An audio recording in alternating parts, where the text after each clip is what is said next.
Tengan muy buenos días y sean bienvenidos a este curso de pensamiento social cristiano. Estamos en la semana número 9, novena semana, y estamos incorporándonos un poco más en nuestro curso, el grupo teórico 31, y esperamos pues que esta semana sea de mucho provecho para ustedes. Estamos aún en la unidad número 2, pensamiento social cristiano y el proceso de interpretación de la realidad. Este tema que estamos considerando es el número 4, principios y valores del pensamiento social cristiano para un nuevo orden social. Y el subtema con el cual cerramos este tema número 4 de los principios y valores del pensamiento social cristiano es el ejemplo de cómo hacer un diagnóstico utilizando el método, los principios y los valores de la doctrina social de la Iglesia. En este caso estamos siempre en los ejercicios de aplicación.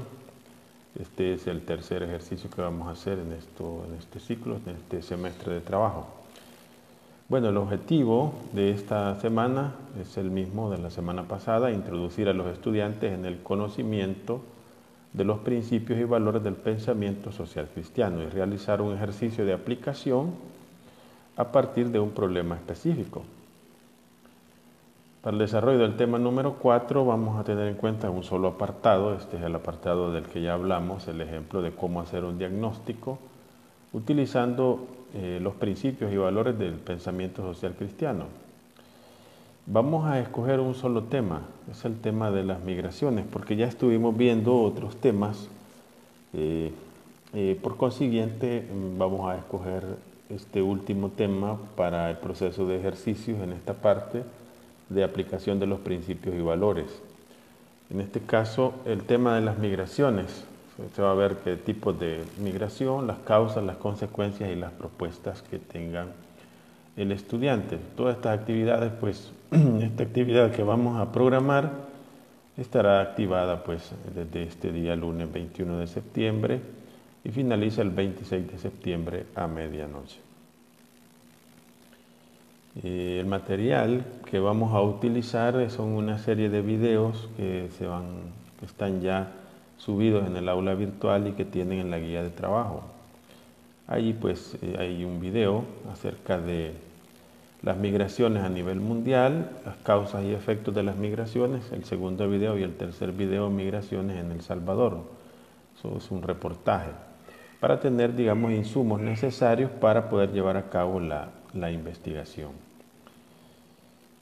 La tarea asignada para esta semana hay que entregarla el sábado 26 de septiembre a medianoche como límite, pero siempre les pedimos por favor que la envíen antes para poder calificarla.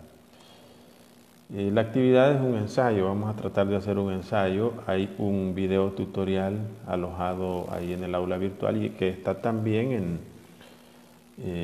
hay un video que les he colocado ahí al inicio de las indicaciones. Bueno, voy a dar las indicaciones ya de inmediato. En primer lugar hay que ver el video tutorial que encontrará en el vínculo anterior. Y que se refiere a cómo hacer un ensayo. Ahí está explicado fácilmente cómo hacer un ensayo, y el ensayo va a tratar acerca de la migración. Redacte un ensayo sobre el tema propuesto, que es el tema de las migraciones. Además de los materiales propuestos por el docente, el estudiante puede hacer sus propias investigaciones en la web. Las partes de que consta el ensayo son las siguientes. Bien, primero una introducción, indique de qué trata el ensayo y por qué es importante el tema a desarrollar. 2, desarrollo del tema, definir qué se entiende por migración, establecer los tipos de migración que existen, establezca las causas de la migración, cuáles son las etapas de la migración en El Salvador, indique la cantidad de migrantes salvadoreños que viven actualmente en Estados Unidos, indique la cantidad de dinero que ingresa actualmente a El Salvador en concepto de remesas y qué porcentaje ocupan las remesas en la economía salvadoreña actual. Y la conclusión del ensayo, propuesta de solución del estudiante, qué opina el estudiante del proceso de las migraciones y qué propone para solucionar el problema de la migración. El ensayo debe presentarse en formato Word. no debe sobrepasar las 2 páginas, el trabajo se debe hacer en modo individual. La rúbrica, ¿qué vamos a calificar? Sí, bueno, primero si fundamenta con datos su ensayo, según lo leído. Segundo, uso apropiado de los contenidos analizados y respeto de la estructura del ensayo. Y finalmente, la puntualidad en la entrega. Bien, digamos, la guía de trabajo es muy sencilla porque se trata de un ensayo. Ahora voy a hacer una parte teórica. Me voy a referir brevemente a los principios de la doctrina social de la Iglesia. En primer lugar, ¿qué significado tienen los principios y valores del pensamiento social cristiano? Los principios permanentes de la doctrina social de la Iglesia constituyen los ejes propios y verdaderos de la enseñanza social católica y también cristiana en general. Se trata del principio de la dignidad de la persona humana, que es el primero, o sea, es la base antropológica, dignidad de la persona humana. Luego tenemos el principio del bien común, que lo vamos a ver en este momento, después de esta introducción, la subsidiariedad y la solidaridad. O sea, ¿qué son? Bueno, los principios son el tema de la dignidad humana, que es la base antropológica. Tenemos el bien común, que está relacionado con la justa distribución de las riquezas en un país. Está la subsidiariedad, una palabra un poco complicada, pero quiere decir, además de la justa distribución de las riquezas, quiere decir salir al encuentro de las necesidades básicas de las personas, que las personas tienen, según la distribución de la riqueza. Y por supuesto la solidaridad, es decir, el venir también a las necesidades de las personas pues, que están más surgidas, ¿verdad? Tienen problemas para salir adelante en su vida. Bueno, esos son, digamos, los principios del pensamiento social cristiano y en general pues de la doctrina social cristiana. Dichos principios de expresión de la verdad sobre el hombre, conocida mediante la razón de la fe, nacen del encuentro del mensaje evangélico y de sus exigencias comprendidas en el mandamiento supremo del amor a Dios y al prójimo, con los problemas surgidos en la vida de la sociedad. Bien, estos principios tienen un carácter general y fundamental y se refieren a la realidad social en toda su complejidad. O sea que el pensamiento social cristiano se refiere a estos principios como los principios básicos para comprender la cuestión social. Desde las relaciones interpersonales caracterizadas por la cercanía y la inmediatez a las relaciones políticas, económicas y al mundo del derecho, pasando por las relaciones internacionales. Dado que estos principios son permanentes y universales, la Iglesia los señala como el primer y fundamental parámetro de referencia para la interpretación y valoración de los fenómenos sociales, como estamos diciendo. Los principios de la doctrina social de la doctrina social de la Iglesia deben apreciarse en su unidad, conexión y articulación. O sea que hay que verlos siempre integrados unos con otros, la dignidad humana, el bien común, la subsidiariedad y la solidaridad van correlacionados. Estos principios de la doctrina social en su conjunto constituyen la primera articulación de la verdad de la sociedad que interpela toda conciencia e invita a interactuar libremente en plena corresponsabilidad con todos y respecto a todos. El hombre no puede eludir, el ser humano no puede eludir la pregunta por la verdad, así como la pregunta por el sentido de la vida social, ya que la sociedad no es una realidad extraña a nuestra existencia, sino que nosotros estamos inmersos en ella.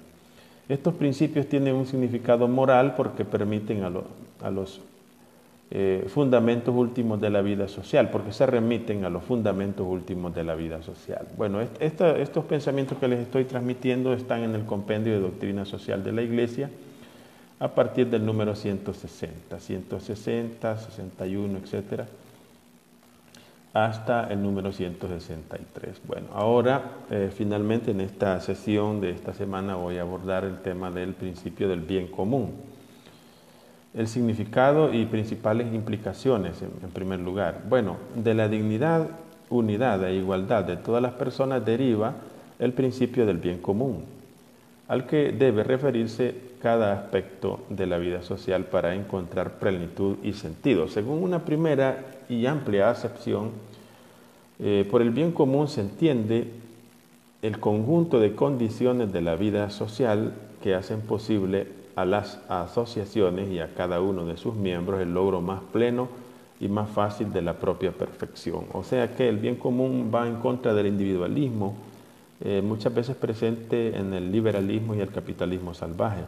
Es decir, en la forma salvaje del capitalismo, cada quien ve cómo sale adelante en la sociedad, sin importar si el otro está sufriendo o no, si tiene seguro social, si tiene un trabajo, etc. En cambio, bajo el principio de bien común, lo que se va buscando es que todos los miembros de la sociedad tengan acceso a los servicios básicos y a una vida digna. Ese es el punto. El bien común, por tanto, no consiste en la simple suma de los bienes particulares de cada sujeto del cuerpo social, siendo de todos y de cada uno es y permanece común porque indivisible y porque solamente juntos es posible lograrlo, incrementarlo y cuidarlo con vistas al futuro. Una sociedad que en todos los niveles quiere estar al servicio del ser humano es aquella que se propone como meta prioritaria el bien común, en cuanto bien de todos los hombres y de todo el hombre, como diría Pablo VI. La persona no puede realizarse solo en sí misma, es decir, si prescinde de su ser con y para los demás. O sea, el bien común va contra el individualismo en la sociedad y en la vida de las personas. Ese es el punto. Bueno, en segundo lugar, la responsabilidad de todos por el bien común. Las exigencias del bien común derivan de las condiciones sociales de cada época y están estrechamente vinculadas a la promoción de la persona y al reconocimiento, promoción y garantía de sus derechos fundamentales. O sea, siempre la base antropológica, la dignidad de la persona y los derechos fundamentales de la misma conforman la base principal del bien común, del principio del bien común. El bien común compromete el bien común compromete es un deber con el que deben cumplir todos los miembros de la sociedad. Este es el punto. Es decir, si en una sociedad no se practica el bien común, entonces se genera un individualismo que muchas veces llega a ser salvaje. Es decir, cada quien dice, yo estoy bien y no necesito pues complicarme ayudándole a los demás. Pero este principio del bien común no debería ser solo una actitud personalista, sino también entrar en las leyes de la sociedad. Es decir, que la misma Constitución de la República obligue a las personas, a sus miembros, de sus ganancias, de sus excedencias en su trabajo y en sus empresas, ponerla al servicio pues, de los más necesitados. De modo que todos tienen el derecho a disfrutar de las condiciones de vida que resultan de la promoción del bien común. ¿Cuáles son las tareas de la comunidad política en este sentido? Es decir, la comunidad política en una perspectiva del bien común. La responsabilidad en la promoción del bien común compete, además de a las personas particulares, al Estado, ya que el bien común es la razón de ser de su autoridad política. Este es un punto bien interesante porque cuando se pierde de vista este criterio, el Estado o los representantes del Estado y el presidente mismo cree que la razón de ser de su gobierno es el mismo, o sea, su persona, y no es así. Según la doctrina cristiana, la responsabilidad en la promoción del bien común compete, además de las personas particulares, al Estado, ya que el bien común es la razón de ser de su autoridad política, o sea que el Estado se debe a los ciudadanos, ¿verdad? Ni no los ciudadanos al Estado y mucho menos al presidente. Entonces, estamos hablando de las tareas de la comunidad política. Para asegurar el bien común, los gobiernos deben armonizar con justicia los diferentes intereses sectoriales. Esto tal vez sea muy difícil, pero esa es la tarea del Estado, o sea, tratar de armonizar, no tratar de ponernos unos contra otros, como dice esta teoría de del principio del bien común. Los gobiernos deben armonizar con justicia los diferentes intereses sectoriales. Estamos analizando el compendio de doctrina social de la Iglesia, un documento que recoge los principios básicos del pensamiento social cristiano. Este que les he leído es el 169. Bien, en el número 170 dice, el bien común no es un fin en sí mismo. Su valor está en función de los fines últimos de la persona y del bien común universal de la entera creación. Aquí ya hay un criterio teológico, es decir, el bien común se inscribe en la doctrina de la creación. Dios crea, pero no distribuye en propiedad privada lo que ha creado. A partir de ahí, el principio del bien común establece que su valor está en función de los fines últimos de la persona y del bien común universal de la entera creación. Por supuesto que también el pensamiento social cristiano después va a aceptar el tema de la propiedad privada, y en ese sentido pues van a haber más conflictos. Bueno, quiero finalizar con el destino universal de los bienes, o sea, la distribución de los bienes, que está relacionado con el bien común. En cuanto a su origen y significado, entre las múltiples implicaciones del bien común adquiere relieve inmediato el principio del destino universal de los bienes. O sea, Dios ha destinado la tierra y cuanto ella contiene para uso de todos los hombres y pueblos. En consecuencia, los bienes creados deben llegar a todos en forma equitativa bajo la égida de la justicia y con la compañía de la caridad. Este es el ideal, ¿verdad?, del pensamiento social cristiano, que no siempre se logra.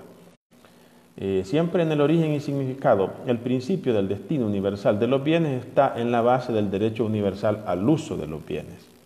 O sea que si no se respeta este principio del destino universal de los bienes, probablemente haya, digamos, una implicación negativa en la libertad de las personas. O sea, se mancilla la libertad de las personas. La actuación concreta del principio del destino universal de los bienes, según los diferentes contextos culturales y sociales, implica una precisa definición de los modos, de los límites y de los objetivos que esto tiene. El principio del destino universal de los bienes invita a cultivar una visión de la economía inspirada en los valores morales, que permitan no olvidar nunca el origen y finalidad de los bienes económicos para así realizar un mundo justo y solidario. De modo que finalmente el destino universal de los bienes comporta un esfuerzo común dirigido a obtener para cada persona y para todos los pueblos las condiciones necesarias de un desarrollo integral.